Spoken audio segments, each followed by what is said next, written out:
Hey-o, let's go.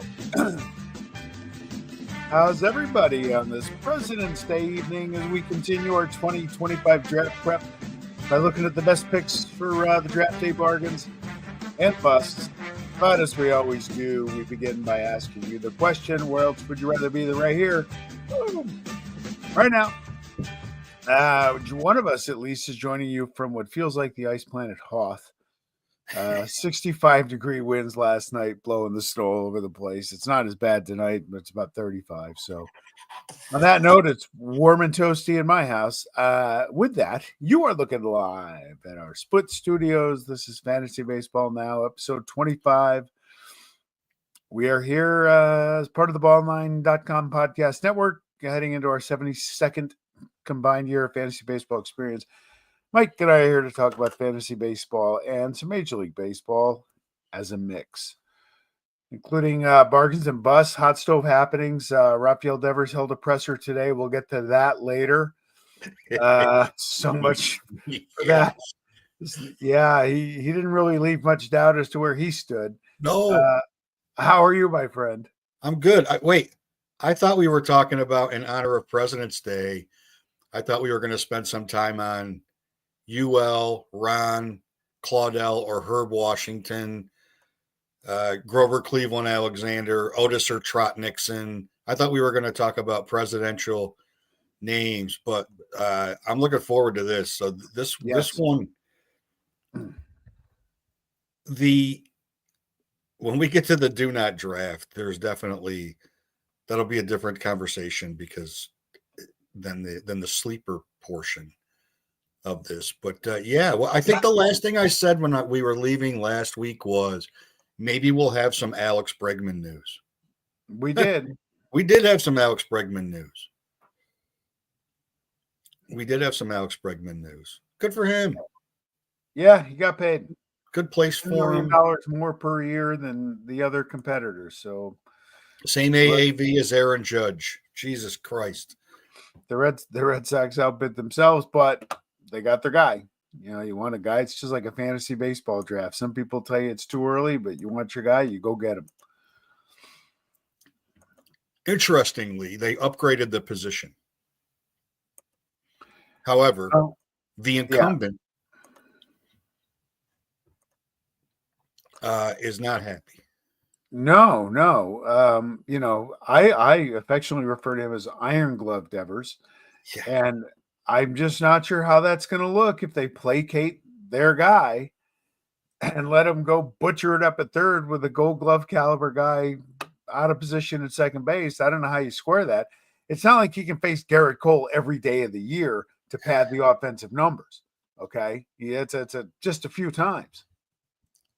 Sorry. So not really. So he gave his press conference. Yes. I'm just going to gloss over that because I was thinking the Yankees should trade for him no matter how bad he is at third because at least he's on the same team as Cole. Yeah. He gives his press conference. They ask him if he would move to DH, and he just gave a very simple answer that didn't even need an interpreter. No. And then a lot of other conversation that required an interpreter because he's not particularly fluent, especially probably when he's pissed off. Yes. In English, as it would be understandable. Then Joey Cora decides to get interviewed, and they ask him about it, and he said, nobody should be thinking that because a former GM promised them anything that's still good. And that is very, very telling to me. That is a very telling statement because whether you like him or not, Cora's about winning. Yeah. And he's going to put the best 9 out there. I mean, he played kids last year because they were better than veterans that they had. He's not going to – if they're better with Bregman at third and Trevor Story at second and Rafael Cerdan at short, and while Cassis is there, him at first, Devers is DHing, and then what does that do for Yoshida? Because he's not going to play. So since they have such an affinity for making trades with the Padres, I could see a Bogarts for Devers trade. But they're talking Cease too. And then Machado, then them trying to argue with Machado, who is perennially in the top 5 defensive third baseman in baseball since he came up about having to move. Look, Devers shouldn't be at third base. He can't field. He sucks. He's bad. It's not like he's adequate. If he was adequate, you could say, okay, look, we want to keep the harmony, keep him happy. He gives us so much on offense. We want that. And at least he can hold his own over there. No, he can't. He's terrible. The whole reason they signed Story is because they needed a shortstop with advanced range because Devers has none. They were okay, even knowing that Story's arm wasn't great at the time before they found out how injured it really was, and his elbow was that injured. They were more concerned about him being able to actually get the balls in the hole that Devers couldn't even come close to, and then let the throw, whatever happens with the throw, happens with the throw. They didn't care about that. It was about keeping the ball in the infield. You know, the interesting part about, take this to fantasy now. This is what you call a distraction. Yeah. That's never good. No. And I don't think it's one he can win. You can't square a guy butchering up the position when you have a much better option and you just don't want to upset him. You got to win games, right? You play to win the game, someone once said. Yeah, and these are the things that, you know, when you start to, so now, like, we're in it now. I mean, we're, you know, almost a month from the Japan series, call it a month and a week from opening day. They're in camp. There's already injuries, for Christ's sakes. There's already injuries. One really notable and one just pretty expected. But now you're going to draft. And we both had Devers, I don't know, top 5 third baseman.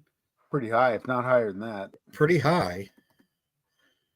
I'll take a quick peek, but so now you're getting ready to draft, or you're getting ready to keep a guy.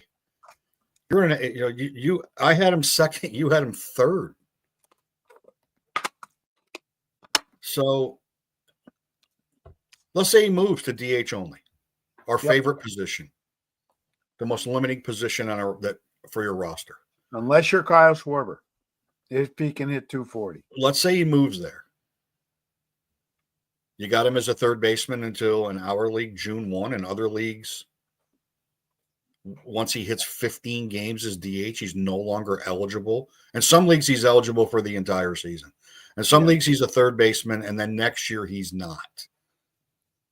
So it depends on how your league is scored and how your league is set up. I mean, I like the way we do it just because it creates a little additional chaos. Yeah, gives him a chance. It gives him a chance to move over. Here's the other part, though. Let's say he does. Let's presume he does try DH, or they try and move him to first base. How is he going to perform at the plate if he's pissed off? He didn't handle it today very well. And the diplomacy was not. The diplomacy skills were not there. Like, I give him credit, just like everybody's dumping on Marcus Stroman for saying he's not going to pitch out of the bullpen. I give anybody that has conviction about their abilities in a specific spot and has that level of conviction, I give them a lot of credit. It's not unfounded for him to say he's been a third baseman his entire career. Take the glove away for just a minute. He's produced for that team. He's all they had for 3 years. They didn't have anything else until the kids came up. They had nothing else. They had him. And once they traded Mookie, it was his team. Yeah. So, like, if he's got that much conviction in his ability to play there, he's not going to get better as a third baseman. It's not going to happen. He's had plenty of years to make that happen. It hasn't happened. Yeah, he looked good in pinstripes. That left-handed Yeah. swing in Yankee Stadium would be a lot of fun, and DJ LeMahieu wouldn't be playing third base. So there's that. That's scary. There is Scary that. that you would want that. Yeah, he's a great hitter. He's a great hitter. I mean, from a fantasy value standpoint, he's still going to hit. If he gets traded, it's a whole different deal. Yeah. It's a whole different deal. Who knows where he goes, what park's he in, what lineups he in. I mean, they need a second baseman that could get Bogarts back from San Diego. The contracts almost work. I think Bogarts' name is coming up shortly in this. Oh, it's definitely coming up. Yeah. All right. So we're going to go to the best draft trade. You want to start bargains or busts? Let's go bargains because that's positive or negative. Let's go positive. Okay. Yeah, let's start positive because you know. Now the qualifier on this is we used the NFBC average draft position at the time we reviewed it. Mike and I had a gap of a day or two, so you might see the numbers a little different. Now, for me, I didn't change the numbers. I went with the numbers that you had, but there are changes to this. So for me, I take a look at a guy and like Cole Reagans, his ADP was 44. I think he should be higher. Really, to me, the bargain or bust is based on the ADP. If a guy's taken way too early, I'm going to tell you. The bargains, I love Reagans. He's got a contract. I think he's a top, I don't know where I ranked him a few weeks ago, but I think I like him more now than I did then. He's a top 5 or 6 starter in the league. I think 44 is way too low. He's got to go before that. And with a great strikeout rate, too. I brought up Schwarber already. I'll do it again. Even though he's a DH only in those leagues, he was a monster last year, and he hit almost 250. If he can hit over 240 with his runs and his runs scored, he leads off for crying out loud. His runs scored, his homers and RBIs, he's a major, major contributor in 3 categories. Hold his own a little bit in batting average, and you got something. Love Westberg for the O's this year. And Santander, when you can hit home runs, you hit home runs. Yeah. The guy I really like is Josh Naylor in Arizona, 94. He's a top 60 to 65 player in my view. Absolutely love him as a bargain this year. He just got traded in our league for a low amount of draft capital. And he's a guy I looked at. I said, if I could make a couple trades here and get rid of a couple of my extra guys, I'd go fishing for him. He's going into a good situation. He gives you good batting average, which I love. Hunter Green, we talked about him a lot lately. Uncle Ted picked him for NL Cy Young a couple episodes ago. He was on my head-to-head league in the ball9.com league last year, and I loved him until he got hurt. Yeah. Bo Bichette, 131. I just can't believe he lost all his skills in 1 year. I just can't believe it. So I won't. Jared Jones, love that arm in Pittsburgh. He's going to be a great number 2 to Skeens. 144 is just way too low. Same with Colton Cowser at 162 for the O's. And who the hell put Seth Lugo at 176? The favorite child of this program the entire year last year. Yeah, he's our mascot. Along again, Seth. If he won't be there at 176 in our league because I'll snap him up again as quick as I can. Yeah, within reason. Zach Geloff's a good player for Oakland. 213, way too low. He steals a lot of bases, and that goes along with everything. He'll give you some power. He'll do a little bit of everything for them. And I really like Clark Schmidt with the Yankees. I thought the experience he gained last year is going to be a huge benefit to him. Not a ton of pressure on him as long as everyone's healthy. They got 5 solid starters plus Stroman. Schmidt can kind of, I think he'll go at his own pace and do his own thing. I think he's going to have a big year. So Schmidt in particular, why his name keeps coming up in trades, I have no idea. I have no idea. I have no idea. They already told you, they already showed you they like him better than Nestor Cortez because they didn't trade him to Milwaukee when they traded Nestor. So, I mean, that already showed you something. So I started lower. And I look at this like, let's just say it's a 12-team league. 96 is round 8. Yep. 97 is round 8. So Hunter Green we both have. It's too low for Hunter Green. I know there's concerns that he won't be able to repeat what he did last year. I don't see him. I don't buy into that. I agree. It's Which is difficult why I for me made to you put a a trade Met on. offer for him the other day. It's difficult for me to put a Met on any list, except for the next list that we're going to do. But Kodai Senga 2 years ago was brilliant, and he looked okay at the end of the year last year. He'll be fully healthy. They're going to be good. Him at 148 to me is too low. Parker Meadows is a guy I have my eye on because we've talked about the Tigers a lot, and somebody else is going to have to break out on that team, and he could be the guy this year. Yep. So Trevor McGill, and then the last guy on my list is going to be a little bit of hypocrisy for what I'm going to say for when we get to the next list. But if you look at the ADP and you see all of the closers that are in the 20s and 30s and 40s, for Trevor McGill to be at 184, I don't get it. I agree with that. Spencer Arrighetti, we've talked about. I think he gets more consistent this year, and that's 209 is too low. Christian Encarnacion-Strand. So Spencer Steer's already hurt a little bit. Strand's working out at third base. He's a good bat. He was off to a good start before he broke his wrist last year, and that lineup's going to score a ton of runs, and he's going to be right in the middle of it. You get him at 230, that's a good flyer. Lars Nootbaar, same thing. Hurt almost all last year. What's left in that lineup? Somebody has to drive in runs. And he's going to be given every single opportunity, especially if they move Burleson to first base, which sounds like that's what they're going to do.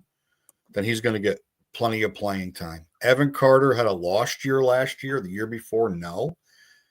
They're talking about him leading off in Texas. He leads off in Texas and hits 250. He's going to score 100 runs. Plus, he's got some pop. Plus, he's a good player.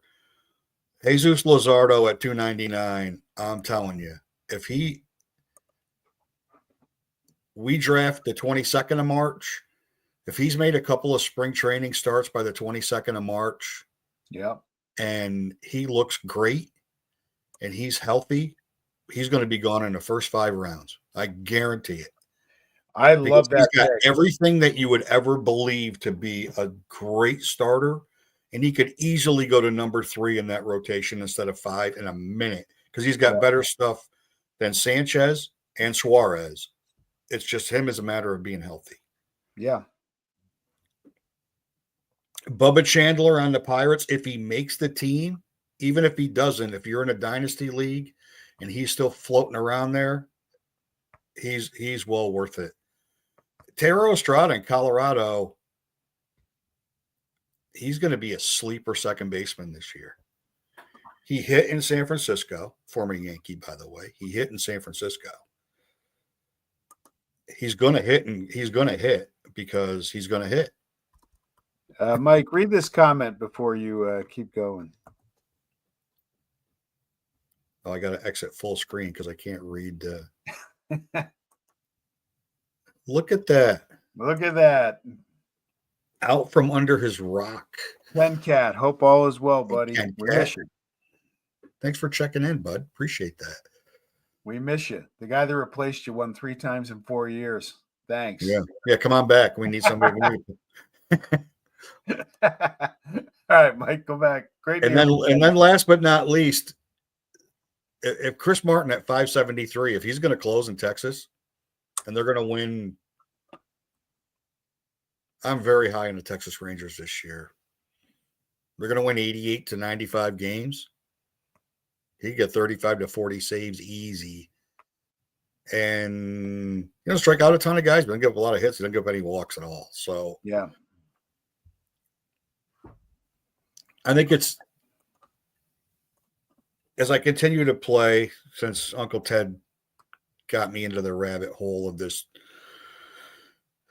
Grok stuff that just I'm spending way too much time in. If you know your league and you know what's going to happen, and these guys are floating around and name players, hot young players, hot young players. These guys in the middle are the difference, right? So I'm going to, would I take a flyer on Glaber in Detroit or a flyer on Estrada in Colorado? I'm telling you right now, I'm taking Estrada. I already know what Glaber is, and I know what Estrada is. And Estrada's been in our league multiple times, and he's hit just enough to warrant a roster position in a lot of leagues. He's going to hit more in Chicago just because he is, or in Colorado. I mean, just because he is. That's a vastly different list from each other. Vastly different. The guy I like for you is McGill. I said it last week when we did relief pitchers. If he's your number 2, you're having a good day. He was solid last year in that role. So I'll go into our league with the 2 guys I have on that list, and I'll be fine. Yeah, you're right. I'll take them both. I'll be all right. I don't have to take Clase in the first round. That's why I'm always the last one to grab a closer. I got 3 first-round picks. I can guarantee you 1,000% I am not taking a closer in those 3 picks. It's not happening. My second-round pick, I might. But no, I won't. I'm not going to. Yep. I'll wait till round 7 or round 8, and then we'll figure it out. You want to move to the busts? Yeah. Why don't you start? I love to start because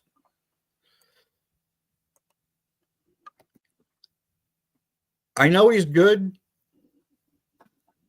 and I buy all the hype, and I get it. I'm not taking Garrett Crochet in the 3rd round of any draft until he proves that he can be healthy for an hour. It's fair. And I don't like him. I don't like him. I don't like anybody that, like, the first 2 guys are as much emotional as they are anything else. Because I don't like a guy that says, if you're going to trade me, I need a long-term contract. How about this? Fuck you. No. How about no? Like, what have you done? Yeah, right. He has the potential to be really, really, really good. And he has the potential to be so good he could be in a conversation for a Cy Young Award. He does. But show you can be healthy and show that you can pitch 150 innings. You can't do either of those things. The second guy, look, of all the pitchers on that staff, he's the one with the least wiggle room. To me, he's the one with the least wiggle room for he's either on or he's going to be really bad. And I don't trust him. I don't trust him. I certainly would not. I mean, I was going to put Castillo on here. I think he's in the 90s. I would take Castillo before Kirby, and I would probably take Wu before Kirby because I just don't trust. He doesn't strike out a lot of guys. He doesn't walk a lot, though. He doesn't walk a lot. His whip's great. He keeps them in games. His ERA is really good. Yeah. But if wins are a category, he doesn't pitch long enough to get wins because at 100 pitches, he thinks that's his limit. The Anthony Rendon of hurlers. The Anthony Rendon. We both have CJ Abrams. He was really bad last year. Forget the immaturity and all the other stuff. And then he went AWOL. Basically getting sent home. He had a really bad year last year, particularly a really bad second half. And I am not spending a 4th round pick on CJ Abrams. It's not happening. Yeah. Nor am I spending a 5th round pick on a closer for a team that's probably going to win 75 games. Now, if he gets traded, totally different scenario. It's just too high for Ryan Helsley for me. Yeah. And Osuna, I don't think he can duplicate last year. And if he's not going to duplicate last year and he's DH only, that's too high for him. And in fact, for me, it's too high for him anyway because he has no positional flexibility at all. He's got to play one spot. So that immediately limits him for me. Where Schwarber's got a track record, his numbers are consistent. You know what you're going to get. If you're going to eat the position, then so be it. But you know you're going to get what you're going to get. Osuna, I don't know if he's last year or if he's everything before last year, which wasn't terrible. Like, don't get me wrong. He's a good hitter and he has value in fantasy. I don't think he has that high of value. Luis Robert, I don't get it with him. First of all, if you're on the White Sox, you shouldn't be in the top 100. And unless that's conjecture that he's going to get traded and people are drafting up on him because they're hedging that he's going to get traded, not for me. I mean, we've talked about Aaron Nola. I think Aaron Nola is all about name. Yes. And not about actual performance, because his numbers are like, when you look at his counting stats across the rest of starting pitchers, he's like upper average at best. He's not striking out guys like he used to. His whip is not great. He still walks a lot of guys. His ERA is closer to 4 than it is to 3. He has one bad inning every game. That usually takes him out of the win. I mean, 83 3 years ago, yeah, I'm all over it. 83 in 2025, nope. He's the same guy he was. You know, he hasn't gotten any better. I mean, he is what he is, which is fine because at least there's consistency. But I think people overreach. Like, one of the things that you have to be careful about, and it's very difficult to be careful about specifically with pitchers, is viewing pitchers because of the team they're on differently than viewing pitchers for what they really are. Right? Because he's on the Phillies, they're going to win a lot of games. All of a sudden he's got extra value. He really doesn't. He really doesn't have extra value, because what if Mackenzie Gore had the same numbers and he's on the Nationals, who aren't going to be very good? Do you look at them the same, or do you look at them, well, Nola's on the Phillies, so I'm going to take him because they're going to be in more games, more meaningful games. They might shut Mackenzie Gore down, blah, blah, blah, blah, blah. First of all, if you're drafting guys thinking about they're going to shut them down at some point, then just don't take them. Yeah. Unless you're in a dynasty league, just don't take them, because you're already worried about what's going to happen in September, and you can lose your league in April just as easily as you can in August, for sure. We both have Glass now. I think that's injury concern. Yes. Right? That's definitely injury concern. I mean, Matt Chapman, for me, like, if I was fielding a baseball team and I needed a third baseman,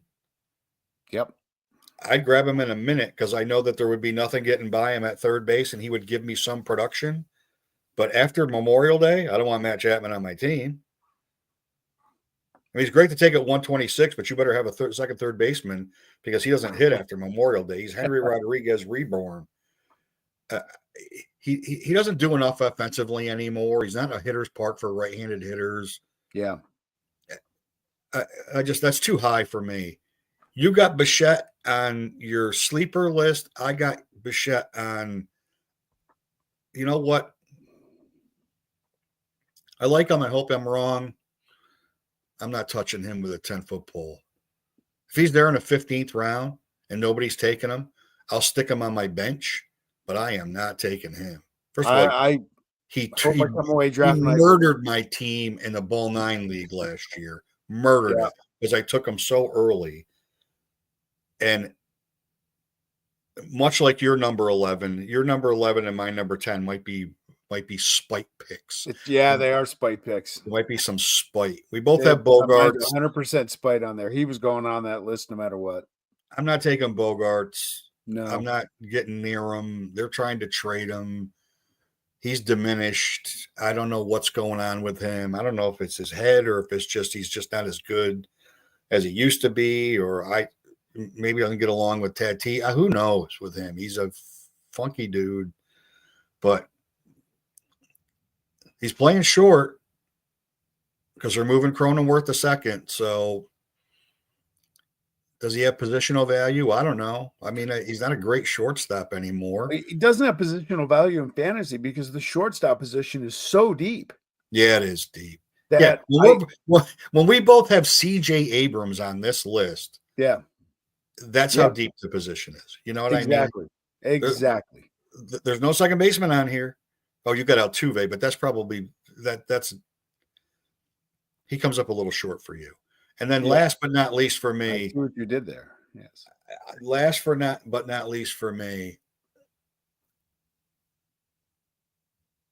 in my National League only league, I had Alexis Diaz off what he did the year before.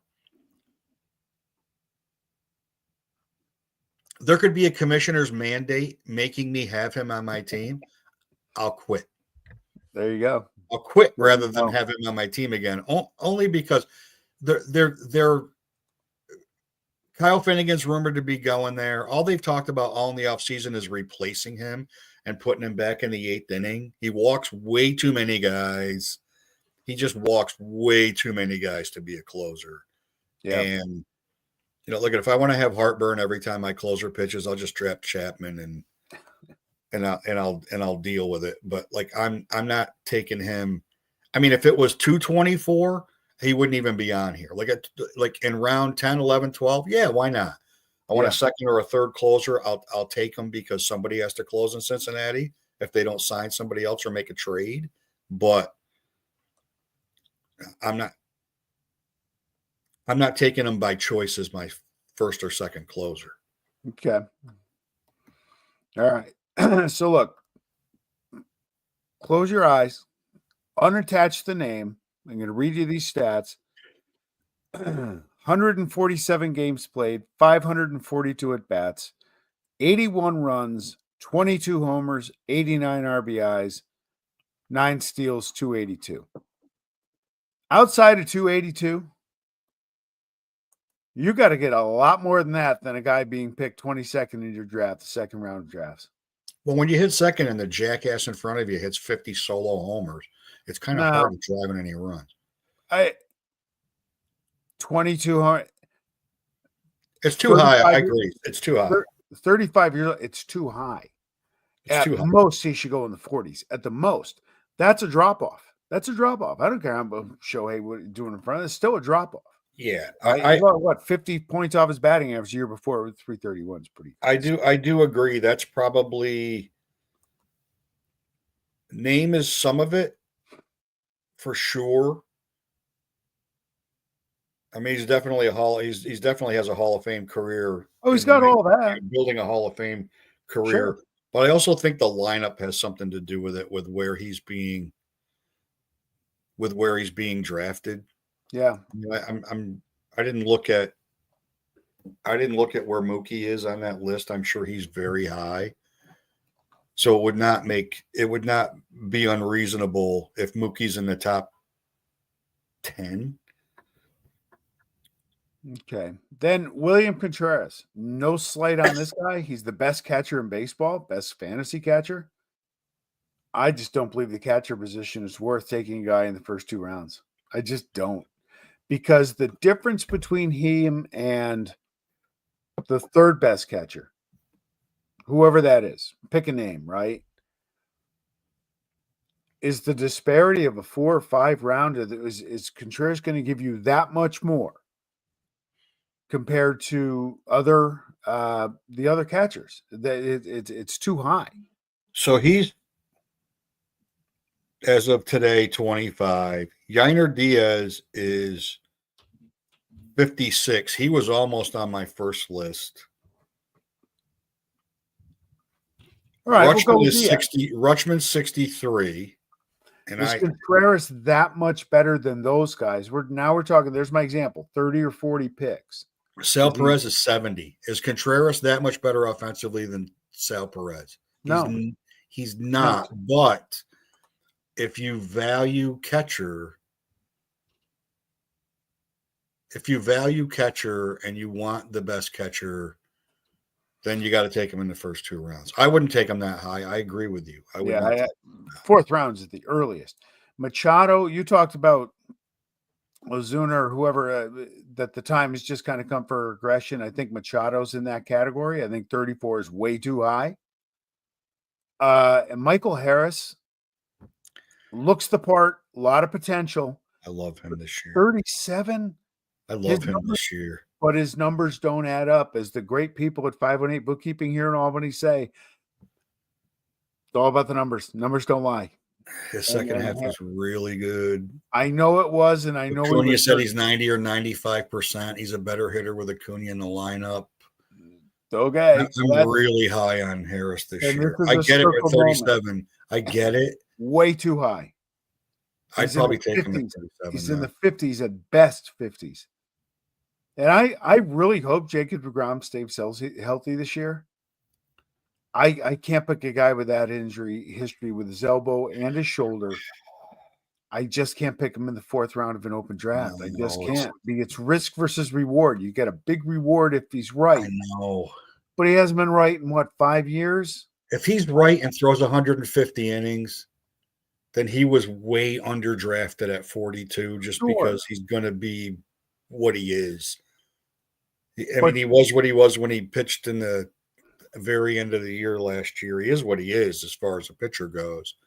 But is it worth that risk to take him in the 4th round of an open draft?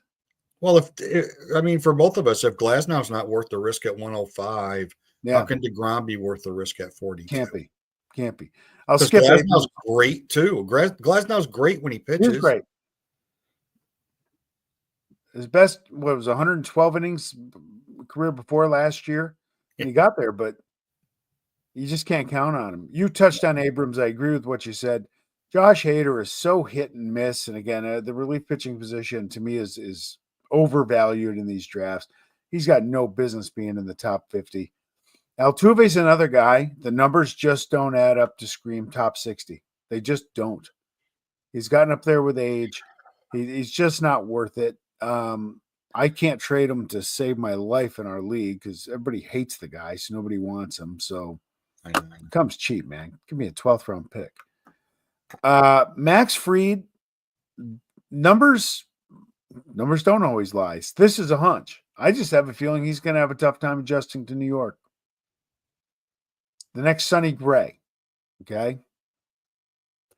Glasnow, you hit it. Volpe, he just torched me last year. His name in this house is never again Volpe, and I'm just not over it, and I'll never get over it. This happened. I root for the kid. I hope he does well. I hope last week one of the commenters said he got it going in the playoffs, and I hope he carries it over. I think the thing with Volpe, why I think he's overrated in these drafts, he's the Yankee shortstop, so people want that to mean something because it did for so long. It's just like Dallas Cowboy fans when they tell you Dak Prescott, whoever the quarterback is, he's the greatest thing ever. Dak Prescott, Tony Romo before that. No, it's not just because Volpe's a shortstop for the Yankees and he's from Jersey. That doesn't make him a great player. He's got to do it, and he hasn't yet. He's shown potential, but not yet. And Bogaerts, I honestly just don't. He doesn't do any one thing to help a fantasy team win a championship. No, he's not going to necessarily kill you, but he's not going to help you win anything. And if he's in your active lineup, you should be working the trade wires. He's just not good enough. I agree.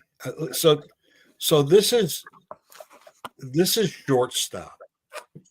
This is how crazy shortstop is, and Mookie's listed as a shortstop. Witt's 1.8. Ellie Dela Cruz is 4.42. Gunnar Henderson is like 6. Mookie 11. Lindor 15. Turner 25. O'Neill Cruz 41. Seager 45. Abrams 48. I don't get that. Adames 78. That's probably too high for him this year. Matt McLean 95. Ezekiel Tovar, probably somebody that should have been on our first list at 123. Bichette 135. Volpe 140. Bogaerts 150. Xavier Edwards 153, Mason Wynn 163. I would take Mason Wynn or Xavier Edwards or Ezekiel Tovar before I took Bichette or Bogarts right now. Yeah. And I think here's the Volpe dilemma. Like Zach Neto's 180. I'll take Zach Neto over all the guys I just mentioned. He's 25, 25, 25, 30. He's going to be healthy. He's going to be ready to play, if not opening day, within the first couple weeks.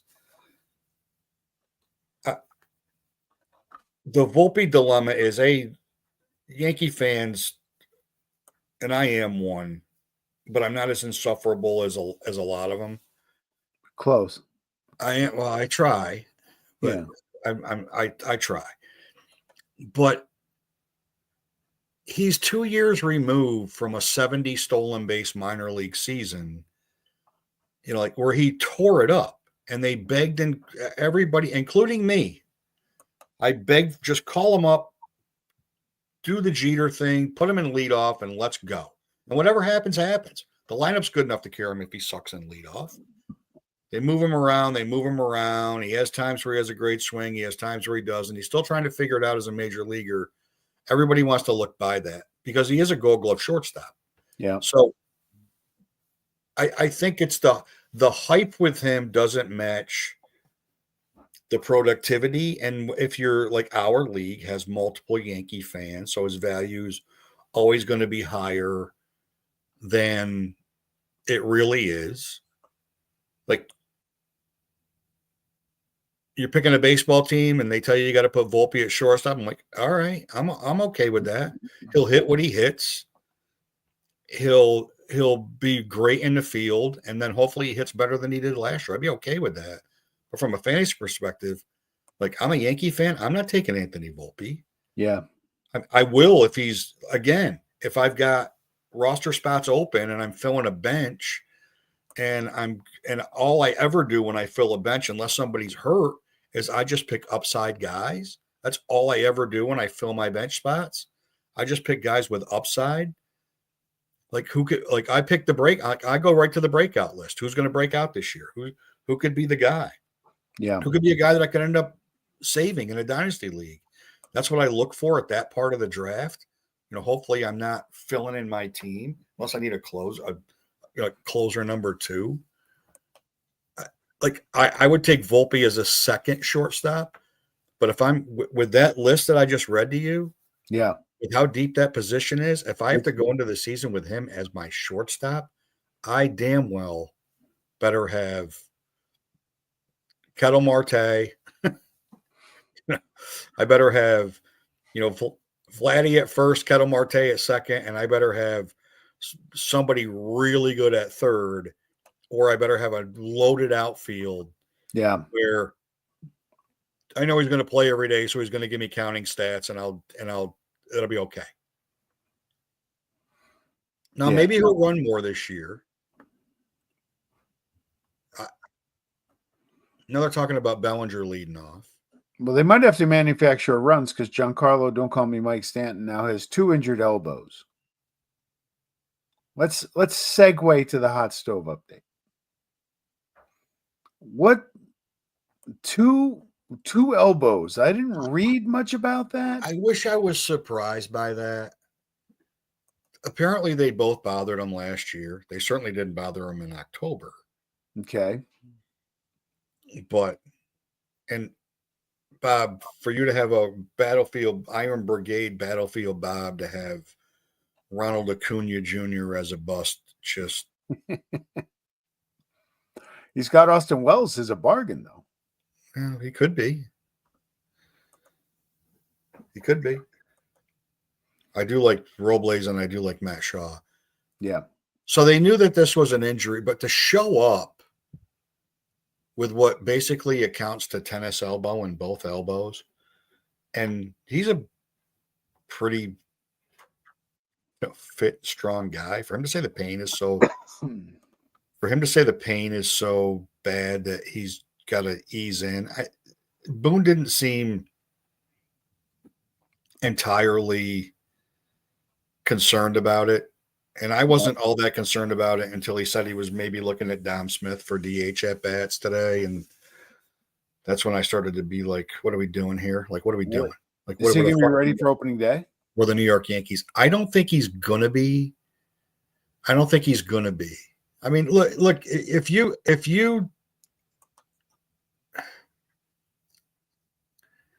have to take Giancarlo Stanton, you're getting 120 games.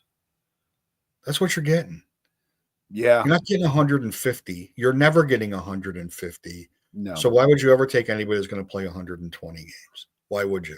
The bigger concerning injury is Frankie Montas. 6 to 8 weeks, right? Yeah. Yep. The lat strain? Not good. Paul Blackburn. Here we go. Paul Blackburn moving back up the charts from last I checked with Paul Blackburn, guys were still scoring against him in Citi Field after we hyped him for being great. And then he went out and basically burned his career to the ground in 2 starts. And my fantasy team. Because I played him because I'm smarter than everybody else. The thing with the Montas injury that is laughable, it's laughable. He wasn't great in Cincinnati last year. You would know. You would know. He was good early. Yeah. Like first 2 starts. Right. Which I had him in my lineup. Yeah. Not a hunch. He peaked April 3rd. Not good. And then the 3rd start hit, and I'm like, you know what? Maybe he should be on my bench. Yeah, when you're peaking April 10th, that's not good. Yeah, that's a problem. That's not good. You check your calendar, man. But Met fans are like apoplectic about this injury, like it's going to derail their season. If you were counting on Frankie Montas to be a guy in your rotation that was going to guarantee that you were going to win the National League East, you got to like even I can take the blinders off on my own team and be like, would I take Carlos Rodon? No. Am I thrilled? Do I think the Yankees rotation is good? Yeah. Am I thrilled with it? Not really. Why Not really. with it? Like, Fried, to your point, I think Fried will be fine in New York, but maybe he's not. And he's coming off injury. Yeah. Rodon's first year, not great, right? I mean, hopefully he bounces back, but what if he doesn't? Like, what if he's just not meant to pitch there? That's a problem. Heels. I mean, yeah, he won Rookie of the Year, but there's always a possibility for regression. I mean, hopefully he doesn't. Like, too many hopefully things for that rotation, right? Like Schmidt. Like, I think you know what you get with Schmidt. You know what you get with Cole. I think Cole's going to be better this year. But, like, we're hoping Rodon's better. We're hoping Fried adjusts to New York. We're hoping Heel doesn't regress. And then the Mets are, like, counting on Frankie Montas as their 4th starter to fucking lead them to the promised land. First of all, have you paid attention to the dude since he left Oakland? Like, have you paid attention? Did you see what he did for the Yankees? Oh, no, he didn't really pitch for the Yankees. At all. Doesn't count.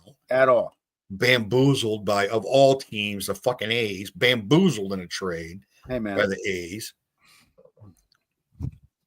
If Frankie Montas not pitching and JP Sears could have actually helped us then.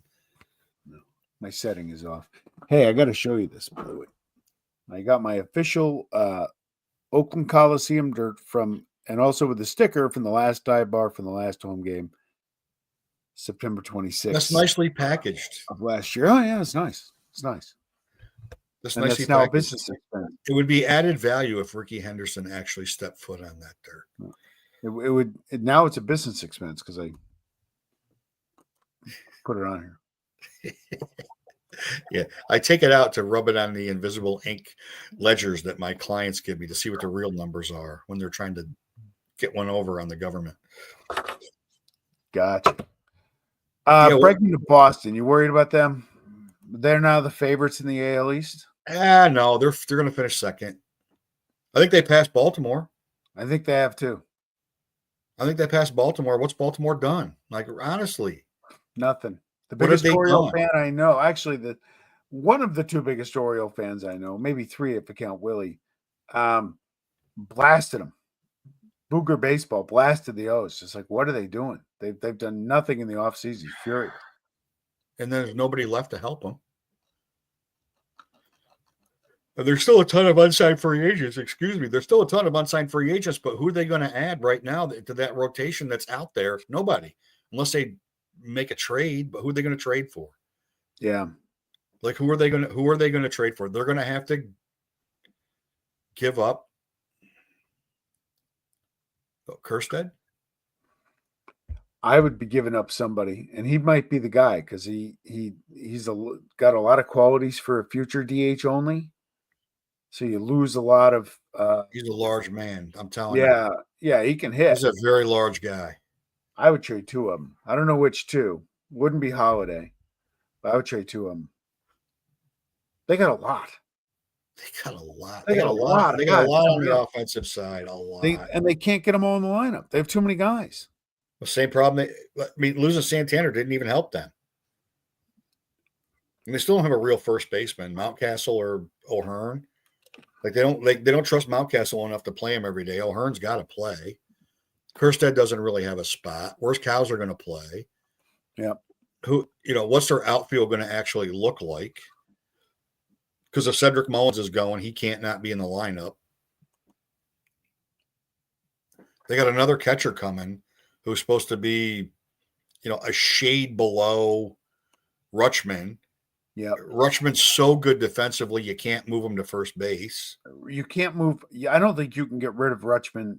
He's the face of your franchise. He's the leader of that club. You can't get rid of Rutschman. You can't move him. You can't move him out from behind the plate because he's so good defensively. Yeah, he's such a good defensive catcher. He's like another guy from a baseball standpoint where fantasy-wise, his value is way, way too high for what his actual production is. Yes. It's way too high. That's why I ranked him 9th. But if I was going to pick a catcher, if I was starting a team and I was going to pick a catcher, that's probably the guy I would pick 100%. Because he's so good defensively and he hits and he's got power and he hits, but he doesn't hit like William Contreras. He doesn't hit like Sal Perez. He hits more like what Real Muto was last year. Like if I was starting a team, I would take probably Rutschman 1 and Real Muto 2. Yeah. If I was starting a fantasy team, I wouldn't take either of them in the top 5, to be honest with you, because they don't hit enough. Yeah. They don't hit enough home runs. Like Cal Raleigh's going to give you maybe 40. I'll take him and his 214 batting average because he's going to play every day. But I don't know what the hell the Orioles are doing. The update that I saw this week that's pretty exciting, and I almost listed them on our first list, is Brandon Woodruff threw to live batters for the first time since 2023 in spring training last week. Yeah. And he was throwing gas. Was he? He was throwing heat. Which is why Trevor McGill becomes all of a sudden more valuable. Because if you've got Peralta and Woodruff at the top of the rotation, you're going to be in 40% of your games for the most part. Like Woodruff's a guy that, since they have a trade history, I mean, if the kid Burns they got from Baltimore is healthy and he's not, he's already hurt again. Yeah, this is the time. I mean, I used to never pay attention to spring training.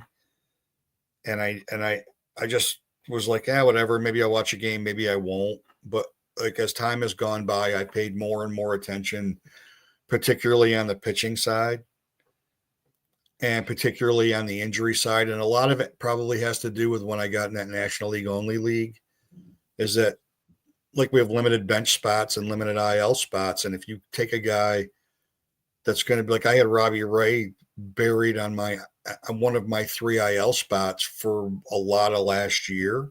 Yeah. But like Sandy Alcantara's already been named the opening day starter in Miami. Everybody forgot about him. I'm already thinking like he's on my roster in my NL only team. And I have 8 save spots, and I'm thinking about using one on him. Really? Coming off that injury? Coming off that injury, he was throwing at the end of last year. They just didn't pitch him. Okay, playing on He that. could have pitched in September, and they just didn't. They just like, we're not going to do it. I mean, the guy's a no-hitter every time he goes on the mound. He doesn't strike anybody out, but he don't give up anything. Yeah. But like, those are the guys. Like, I always watch. I don't necessarily watch the stat line for pitchers. I just want to see that they're progressing. You know, like they went 2 innings in his first start. He went 3 innings in his second start. He went 5 innings in his third start. Like, where are they? Where are they as the end of March rolls around? And is their pitch count up? Like, what kind of chirping is there? What kind of news is there about them? Like, how are they throwing? What do they look like? Like that. Like, hitters, pitching's always ahead of hitting. Well, the reason why you got to pay attention to it is, and keep it in context. I like the way you phrased it. Are they progressing? Because you could get a guy go out and have 1 2/3 innings and really struggle, but he was out there working on a pitch. Right. It wasn't so much going for the best performance I have in me today for my 2 or 3 innings. I want to work on. So this is the time to do that. That's why you can't just rely on spring training numbers with pitching, because you don't know, and they're not going to tell you. No, like the top of the rotation guys, the last 2 starts is when you start to pay attention. Yeah. Like, what do they look like? Are because they're getting in either opening day or opening series mode and trying to get to 6 innings on opening day at the least. They're trying to build to that point. And if they're getting slammed around in those last 2 starts, I have some concerns. Yeah. Yeah. If they're, but you never know. But the first 2 or 3 starts, like Skeens is going to be a classic example. Skeens is working on 2 new pitches, and it would not be unlikely for his first 2 starts for people to be like, "What's wrong with Paul Skeens? What's wrong with Paul Skeens? He's working on a cutter. He didn't have that in his repertoire. He's working on a 2-seam fastball. He didn't have that in his repertoire." They did see video of him facing Adam Frazier today and throwing his 2-seam fastball. I'm telling you what, that's not fucking fair. It's not fair. It's not fair. He threw a 2-seam fastball that broke from the middle of the plate to the outside of the black in the last 6 inches, and it's a completely unhittable pitch at 101 miles an hour. Wow. Like, what do we do? Like, stop. Like, no, who's like, he's that like, I'm just going to toy around. I'm going to learn a new pitch, and he's going to master it in like a month. Nothing says he can't do that. But if we start working in it in game situations and live batters and trying to throw that pitch and then work on it in specific counts, it's going to get hit. It happens all the time. Guys work on changeups that doesn't look like a changeup. It like the tell is there. It gets smacked around. Guys work on curveballs. It's hanging. It happens all the time. Hitters, I don't necessarily worry all that much about, because like, I go to the Kyle Higashioka school of spring training when he went from being, you know, how's this guy on our roster, to Babe Ruth in a spring training where he had like 9 home runs. And then he went right out of the bat and he hit like 130 for the first 2 months of the season because he went back to being what he was. Look at Wyatt Langford last year. It's not a complete tell. It's still, you roll the dice and boom. Let them go. Hitters you want healthy. Yes. Don't get hurt. Guys that are coming off injury, Acuna, that's a guy to watch. Mike Trout's going to be definitely a guy to watch in spring training. He's moving to right field, he said today, to save his legs in center field. I mean, I think you got to watch guys coming off injury, and are they playing? Do they have any nagging injuries? But you can't just discount spring training as you prep for these and go off all these numbers of ADP and projected stats, because like in the next month, the shit hits a fan with some of these guys, and you're already locked in mentally to taking them, and you're not paying attention. And then May rolls around and you're like, I can't believe they're this bad, when they were really bad from February 20th until March 20th, really Yeah. bad. And then there was a million pieces of news that said they were really bad. Like, we don't know what's going on. We sent him to a sports psychologist. Like, what he's had 3 MRIs. We can't figure it out. And you're like, I love CJ Abrams I love CJ Abrams. And then, there's 25 reports that he's like on boats in Miami and, Biscayne Bay partying, and nobody paid attention to that, even though they told him not to do it anymore. Like, I'm not saying he's going to do that, but like, you got to pay attention. You got to pay attention a little bit. You got to pay attention a little bit. You got to pay attention with older players that have produced in the past. And like, what do they look like in the spring? What do they look like? And don't get caught up in, because this is a mistake of experience. Don't get caught up in stolen bases in spring training. No. Because just because guys are running in spring training, it doesn't mean they're going to run in the regular season. And more specifically, because they're not running in spring training, doesn't mean that they're not going to run when the regular season starts, because managers are protecting players from injury, especially good players. Like, if Xavier Edwards has 1 stolen base in spring training, I wouldn't lose sleep over it, because when the season starts, they're going to run down there. They're going to have to. They're going to have to run every chance they get, because they're never going to hit their way into scoring position any other way than to get a single and steal second base. Yeah, I'll tell you, I don't put a lot of stock in spring training. Be healthy. Be healthy and get your reps. Yeah, hitters especially. Pitchers I started to pay more. Pitchers I really started to look at. And then the other thing is, the later your draft is, really start paying attention to ADP. Because if you're not willing to do the research, many others are. And the many others that are dictate, like ADP dictation. It'd be nice to take a screenshot of today for ADP and then look at it in 2 weeks. Yeah.